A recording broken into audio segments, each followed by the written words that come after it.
Mine's on the speed versus safety and effectiveness. Dr. Fauci and Commissioner Hahn said in testimony last month that we're not risking safety to science. I think it's important the American people hear from each of you on your trials. And one, so this is the question, could you explain whether the unprecedented speed with which you are moving means sacrificing safety or efficacy? And what specifically is your company doing to ensure safety and efficacy of your vaccine? And in that, could you tell why you believe it's possible to bring a safe and effective COVID-19 vaccine to market in 12 to 18 months, when currently the fastest vaccine to be developed was mumps, and that took 4 years? So I'm just going to call on you, and I'm going to try to manage the time to make sure you all have a chance to answer. You each have about 45 seconds to answer that. But first, Dr. Pangalos. Thank you very much for what's a very important question. So in short, I do believe we can do this in terms of delivering both a safe and efficacious vaccine. These are unprecedented times in terms of how we're interacting with regulatory authorities all around the world, including the US FDA, but also how our people are working in terms of 24/7 work. All of our interactions, I think, have been consistent with having to demonstrate a safe and effective vaccine. I don't think any of the regulatory bodies that we've interacted with are lowering their standards. And by the end of our pivotal studies, we will have dosed nearly 50,000 people. So that will be, I think, a very significant number and comparable to any of the vaccines that have been approved in recent times. Well, thank you, Dr. Douoguih. Sorry for the quick response, Dr. Douoguih. Thank you.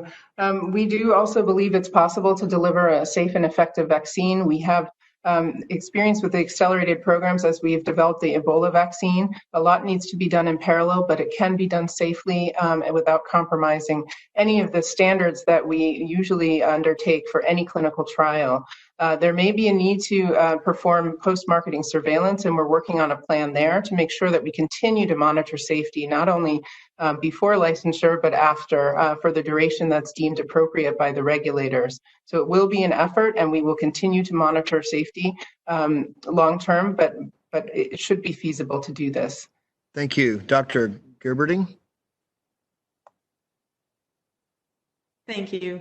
Merck has a long experience, and science is a stern taskmaster in this regard. There is a lot we don't know about this virus, and there are some special safety concerns that really have to be watched for, including enhancement of the respiratory disease under this kind of immunologic pressure. So I think while we are fully prepared to move as quickly as we can through the things we can do in parallel and gearing up for manufacturing now at risk, we do not expect to be able to accelerate the safety assessment. And in fact, we're quite relieved that the FDA insisted upon applying the same high standards of safety and efficacy, even under these emergency conditions, that they would apply to any of the vaccines that we prosecuted in the past.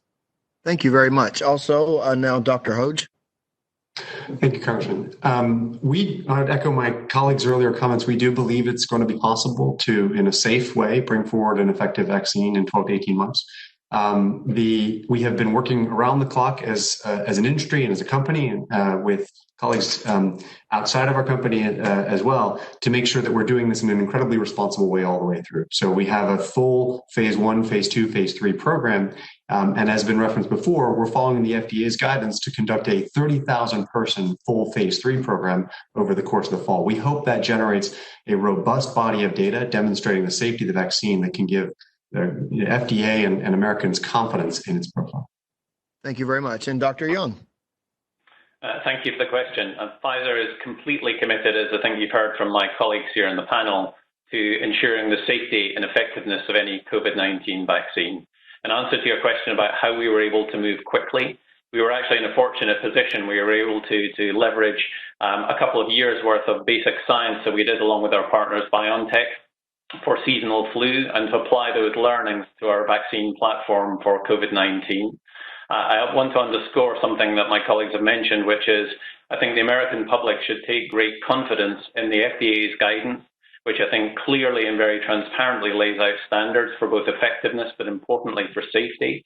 And I think we're very happy to see those clear guidances and the high standards that they're going to expect for all of our companies to demonstrate in our clinical trials in order for any vaccine candidate to be approved.